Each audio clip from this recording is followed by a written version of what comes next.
So we drove out here on Sunday, Chiz and I, and then by Monday, there was an escaped rapist murderer, like a mile from our house. The police told everyone like not to leave and stuff like that.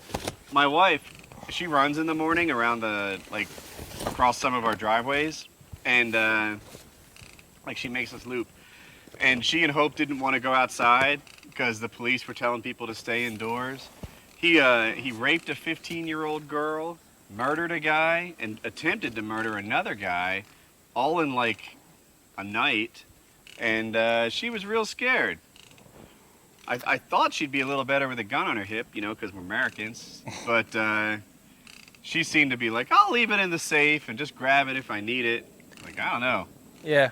Every time that's happened in my area a couple times, you know, like an escaped convict or you know, a guy on the loose and the cops are looking for him.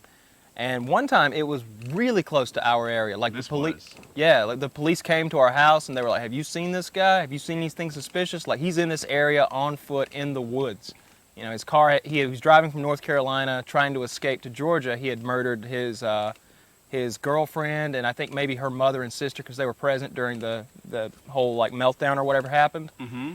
And his car broke down or he ran out of gas and cash, whichever, a quarter of a mile from my parents' house. And the car is just parked there. So my dad, being him, he joined a posse. Yeah. They got a posse together. Yeah, fuck yeah. And you know, he's got his shotgun and they're going through the woods looking for this guy. And somebody yells, "He's in the woods!" Someone spots him. So now Dad's like jogging, like looking for this guy. Like later he was like, "That's pretty fun. We were hunting that fella."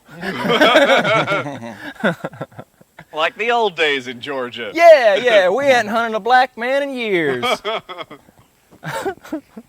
But yeah, it happens every now and then. It is scary. I would definitely want a gun on me. Like, I wish I was home. You wish you were home? Well, I would have, you know, our place would have been safe. I'll tell you that. Yeah, you get up on the roof with your 223 with a scope on it. That sounds like a good plan. Bring it! This is what we trained for! You just wing him at first. Shoot him in the knee. We're awful. People see Americans and we talk like this, and they think we're just, it's probably a good thing that we have this reputation, don't you think? Fuck yeah, if you invade America, oh my god, you were so fucked. We really... we all got guns and we all daydream of this shit. You're so fucked. Yeah, like I'd love for a scenario to come up where I have to, you know, have someone coming after me in that kind of way, like a bad guy, like not just someone who has a difference of opinion, but a bad guy like that. Like that guy's evil, right? He raped that 15-year-old girl, 15-year-old. Murdered those other two people. And one of those people you were saying, they called him Mr. Pawn. He ran a pawn shop there in your area and was like a beloved member of the community. There's a whole like vigil outside, people dropping flowers off and stuff. These customers are like, you know, the guy's like, I wish I could have taken that bullet for him. Yeah. People are dropping flowers, leaving notes, you know. And I know people like that in my community, so I can understand. So fuck that piece of trash. It's a real shitty son of a bitch. He'd been in and out of prison, hadn't been out that long. Yeah. Yep. Yeah, the guy was full on terrible. Like there are evil people. I think people don't think like that in those terms anymore, in terms of good and evil, because there's so much ambiguity in that regard. But there are evil people out there, and this guy was one of them. Yeah. He still is. I hope he's getting raped. Something bad's happening to him. Raped. Yeah. I'd be okay with a good raping. Yeah. Who wouldn't? I guess I'm in prison anyway, right?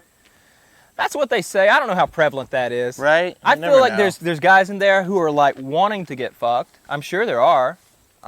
So like I think if I'm looking for some man love in prison and I'm Big Bubba, you know, the guy you fear, I could find me a girlfriend, I feel like. Yeah. Like I don't have to force some guy who doesn't want it, who's probably not good at it. I want to find the guy over there who's like, yeah, sugar, I'm going to back up on that thing. Like that's what you really want, right? I mean, I don't think everybody gets off on the actual forced sex rape thing. Yeah. You know, these guys aren't all like evil. Some of them are in there for marijuana charges and, I don't know, not paying child support. Those are all the girlfriends. Those are the girlfriends? That's how that works out, yeah. The non-violent ones are the bitches. The tax evasion boys. Yeah, I'm not sure how prevalent the whole like rape thing is in prison, because I just feel like there's if you want it, there's people who are willing to give it. Right. I knew some prison guards, and they seemed to imply that the rape thing. Pretty much like it was one of the ways the guards punished the other prisoners. Well, that's just awful. Some really, really bad people you were hanging out with. I Yeah. hope that's not the norm. I hope that you just had awful people in that class with you. Because that's awful. He Yeah. painted one of his fingernails. I thought that was the weirdest thing about him. Interesting. No, that definitely wasn't the weirdest thing about him. See? No signal. Did it? I don't know what happened.